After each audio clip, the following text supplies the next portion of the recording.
அறிவிப்பு 4.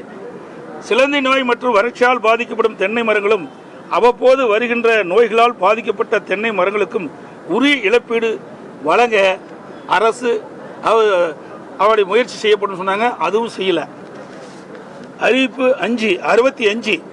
பொள்ளாச்சி மற்றும் பட்டுக்கோட்டையில் தென்னை வளர்ச்சி வாரியத்தின் துணை மண்டல மையமும் ஒருங்கிணைந்த தென்னை பொருள்கள் உற்பத்தி வளாகம் அமைத்து தரப்படும். மேலும் சேலம், பேராவணி, பட்டுக்கோட்டை போன்ற தமிழகத்தின் பல்வேறு ஊர்களில் கயிறு சார்ந்த பல்வேறு பொருட்கள் சிறு மற்றும் குடிசை தொழிலாகவும் மகளிர் சுய உதவிக்குழு குழுக்கள் மூலமாகவும் தயாரிக்கப்பட்டு விற்பனை செய்யப்படுகின்றன. இவற்றை தமிழக அரசு கூட்டுறவு நிறுவனங்கள் நேரடியாக கொள்முதல் செய்து விற்பனை செய்யப்படும். அந்த அறிவிப்போட விட்டுட்டாங்க. அறிவிப்பு 66. கொப்பரை தேங்காயை தமிழ்நாடு தென்னை நலவாரியத்தின் தமிழ்நாடு கோகனட் வெல்ஃபேர் போர்டு மூலம் அரசே கொள்முதல் செய்வதோடு கொள்முதல் விலையையும் அரசே நிர்ணயம் செய்யும்.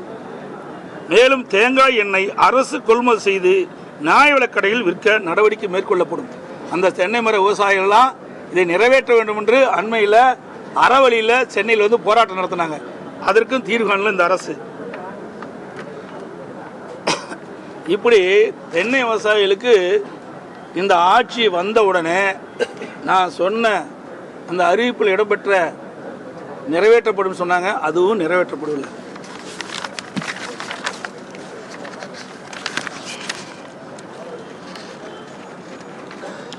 அதே மாதிரி விவசாயிகள் உற்பத்தி செய்யப்படுகின்ற நெல்லை மூட்டைகளாக பிடித்து அரசு நேரடி கொள்முதலுக்கு கொண்டு செல்றாங்க. அங்கே உடனே கொள்முதல் செய்து அந்த விவசாயிகளுக்கு உடனுக்குடன் ஒரு வங்கியில் அதிமுக அரசு இருக்கின்ற பொழுது வரவு செய்யப்பட்டது. ஆனால் இப்பொழுது ஆன்லைன் மூலமாக பதிவு செய்யப்பட்டு அதற்கு பிறகுதான் நேரடி கொள்முதல் அரசு நெல் கொண்டு வந்து விற்பனை செய்ய வேண்டும் என்று அறிவிப்பு கொடுத்தாங்க. இதில் படிக்காத விவசாயிகள் நிறைய இருக்கிறாங்க. இதனால் பல சிரமங்கள் இருக்கின்றன. இதை எடுத்து சொன்னோம், அதையும் சரி செய்யலை. அதோடு விவசாயிகள் அரசு நேரடி நெல் கொள்முதல் நிலையத்துக்கு கொண்டு வரப்பட்ட நெல்லை உடனுக்குடன் கொள்முதல் செய்யாத காரணத்தால் அவர்கள் திறந்த வெளியில் மூட்டையில் அடுக்கி வச்சு அண்மையில் மழை பெஞ்சுது. போன வருஷம் மழை பெஞ்சுது, இந்த வருஷம் மழை பெஞ்சுது. நிறைய நெல் மூட்டைகள் நனைந்து முளைத்து வீணாகி இருக்கின்றன. இன்னைக்கு பார்த்தீங்கன்னா மயிலாடுதுறையில் கூட பார்த்தீங்கன்னா அரசு நேரடி கொள்முதல் நிலையத்தில் 35,000 மெட்ரிக் டன் நெல் கொள்முதல் செஞ்சு அங்கேயே இருப்பிச்சிட்டு இருக்காங்க. அது வேற இடத்துக்கு கொண்டு போகல.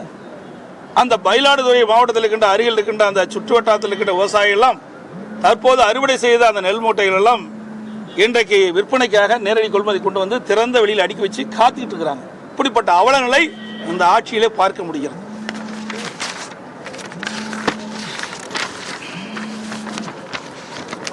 அதோட காவிரி குண்டாறு அற்புதமான திட்டம். காவிரி குண்டாறு இணைக்கின்ற அற்புதமான திட்டம். மாண்புமிகு புரட்சித் தலைவி அம்மா இருக்கின்ற பொழுது இந்த திட்டத்தை அறிமுகப்படுத்தினாங்க. அம்மா மறைவுக்கு பிறகு அம்மாவுடைய அரசு அந்த திட்டத்தை நிறைவேற்றுவதற்காக முதற்கட்டமாக நானே நேரடியாக சென்று காவிரி குண்டார் கால்வாய் திட்டத்திற்கு அடிக்கல் நாட்டப்பட்டது. அந்த திட்டம் அப்படி கிடப்பில் போட்டாங்க.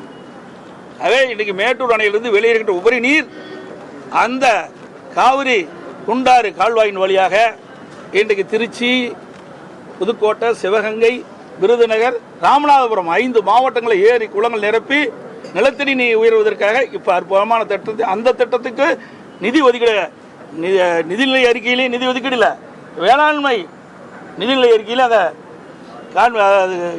நிதி ஒதுக்கீடு செய்யவில்லை. இது வருத்தம் அளிக்கிறது. மேகதாது பற்றி எதுவுமே குறிப்பிடலை. இன்றைக்கி கர்நாடக அரசு அங்கே இருக்கின்ற முதலமைச்சர் நிதியமைச்சராக இருக்கிறார்.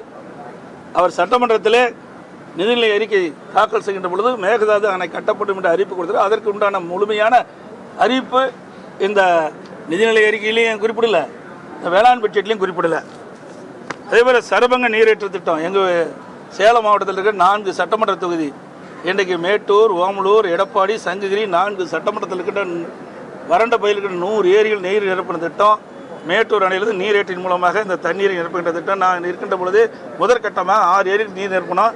அப்படியே வேகத்தில் நடந்துகிட்டு இருக்குது. பல முறை சொல்லி அதுவும் நிரக்கல. அதுக்கு தேவை நிதியும் ஒதுக்கீடு இல்லை. அந்த திட்டமும் கிடப்பில் கிடக்குது.